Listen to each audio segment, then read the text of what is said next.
من یضمن لی ما بین لحییه وما بین فخذیه اضمن له الجنه. چا چې ما ته د دوو سیزونو ضمانت راکړو، د حفاظت ګارنټي راکړه، زه ورله د جنت حفاظت او ګارنټي ورکوم. د الله په خصوصي فضل زه به ورله جنت ورکوم. هغه څه دي؟ ما بین لحییه. نبی علیہ السلام خپل جبه مبارک ونیوله، وی د دې جبه حفاظت کو چا وعده ما سره وکړه چې جبه به صحیح استعمالوم.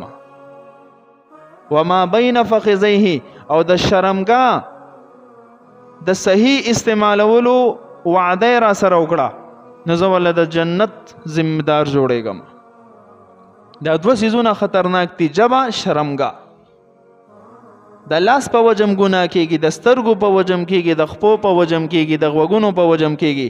دا دوه نبی علیہ السلام خصوصیت سره یاد کړل. د دې ګناهونو عام دي. د جبې په ذریعې سره د دې زنا بل انسان ته رسوا کول شي، ذلیله کول شي، کنځلې کول شي. موبایل باندې ورته رنګ وکړې، د هغه بې عزتي کول شي. په لاس باندې سره به حاضره چې تا ته عام نه سام نه وي، هغه له تکلیف ورکول شي.